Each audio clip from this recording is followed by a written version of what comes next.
ವಿದ್ಯಾವಾಹಿನಿ ಶಿಕ್ಷಣ ಸಂಸ್ಥೆಯಿಂದ ಮಹತ್ತರ ಹೆಜ್ಜೆ.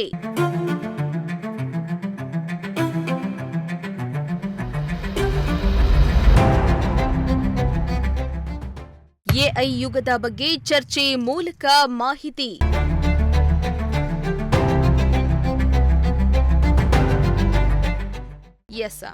ತುಮಕೂರಿನ ಪ್ರತಿಷ್ಠಿತ ಕಾಲೇಜಿನಲ್ಲಿ ಒಂದಾದ ವಿದ್ಯಾವಾಹಿನಿ ಕಾಲೇಜು ದ್ವಿತೀಯ ಪಿಯುಸಿಯಲ್ಲಿ ಉತ್ತಮ ಫಲಿತಾಂಶದೊಂದಿಗೆ ಸಾಧನೆಯನ್ನ ಮಾಡುತ್ತಾ ಇದೀಗ ವಿದ್ಯಾವಾಹಿನಿ ಸಂಸ್ಥೆ ಮತ್ತೊಂದು ಮಹತ್ತರ ಹೆಜ್ಜೆಯೊಂದನ್ನ ಇಟ್ಟಿದೆ.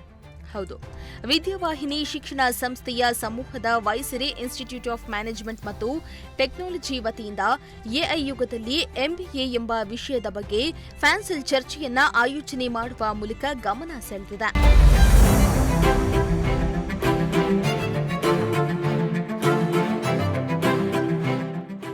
ತುಮಕೂರು ನಗರದ ಟೌನ್ ಹಾಲ್ ಸರ್ಕಲ್ ಬಳಿ ಇರೋ ಸೆಂಟ್ರಲ್ ಲೈಬ್ರರಿಯ ಸಭಾಂಗಣದಲ್ಲಿ ಸಂವಾದ ಕಾರ್ಯಕ್ರಮವನ್ನು ಆಯೋಜನೆ ಮಾಡಲಾಗಿದ್ದು, ಎಂಬಿಎ ಆಕಾಂಕ್ಷಿಗಳಿಗೆ ಉದ್ಯಮದ ತಜ್ಞರೊಂದಿಗೆ ಸಂವಾದ ನಡೆಸಲು ಮತ್ತು ಎಐ ಯುಗದಲ್ಲಿ ಮ್ಯಾನೇಜ್ಮೆಂಟ್ ಶಿಕ್ಷಣದ ಪಾತ್ರವನ್ನು ತಿಳಿಸಲಾಯಿತು. ಇನ್ನು ತುಮಕೂರಿನ ಶಾರದಾದೇವಿ ನಗರದಲ್ಲಿರುವ ವಿನ್ಟೆಕ್ ಶೈಕ್ಷಣಿಕ ಗುರಿಗಳನ್ನು ಮತ್ತು ಉದ್ಯಮದ ನಿರೀಕ್ಷೆಗಳ ನಡುವಿನ ಅಂತರವನ್ನು ಕಡಿಮೆ ಮಾಡುವ ಗುರಿಯನ್ನ ಇಟ್ಟುಕೊಂಡು ಈ ಸಂವಾದವನ್ನು ಆಯೋಜಿಸಲಾಗಿತ್ತು.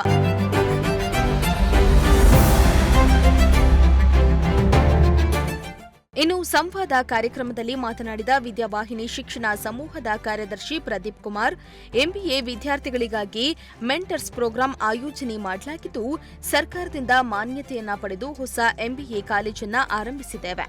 8 N3 ಸರ್ಟಿಫಿಕೇಷನ್ಸ್ ನೀಡುವ ಪ್ರಥಮ ಏಕೈಕ ಕಾಲೇಜೆಂದರೆ ವಿದ್ಯಾವಾಹಿನಿ ಆಗಿದೆ. ಇಂದಿನ ವಿದ್ಯಮಾನಗಳಲ್ಲಿ ಉದ್ಯೋಗ ಸಿಗುವುದು ಬಹಳ ಕಷ್ಟ. ಇದರಿಂದ ಉದ್ಯೋಗ ಅವಕಾಶಗಳು ಮತ್ತಷ್ಟು ತೆರೆದುಕೊಳ್ತಾ ಇವೆ. ಜಪಾನಿನ ಕಂಪನಿಗಳ ಉದ್ಯೋಗಗಳನ್ನು ಬೇರೆಯವರು ತೆಗೆದುಕೊಳ್ಳುವುದಕ್ಕಿಂತ ಆ ಕೆಲಸವನ್ನ ತುಮಕೂರಿನವರು ತೆಗೆದುಕೊಳ್ಳಬೇಕೆಂದು Pradeep Kumar ಆಶಿಸಿದ್ರು.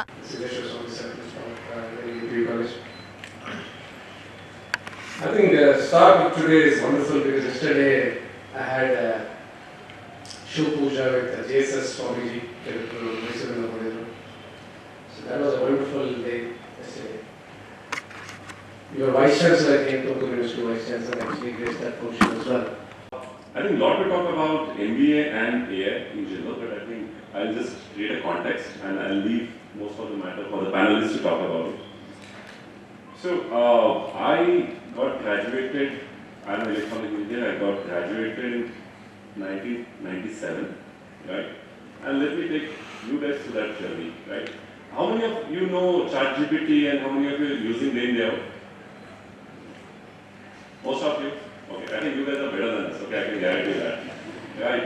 But I think it's very important to know where it is heading to, right? To know that, it's very important to understand where it is coming from, right? So let me kind of take you through my journey, and I think that will give some sense, some context to you guys about where it has come and where it is going to go, right? As I said, I graduated in 1997 and we worked on some language called as Fortran 77. How many of you have heard of Fortran 77?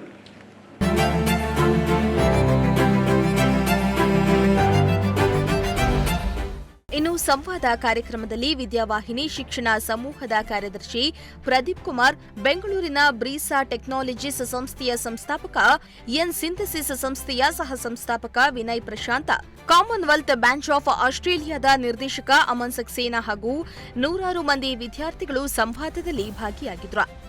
AI ಯುಗದಲ್ಲಿ MBA ವಿಷಯದ ಬಗ್ಗೆ ಚರ್ಚೆ ನಡೆಸುವ ಮೂಲಕ ವಿದ್ಯಾರ್ಥಿಗಳಿಗೆ ಮಾಹಿತಿಯನ್ನ ನೀಡಲಾಯಿತು. Bureau report, Prajashakti TV.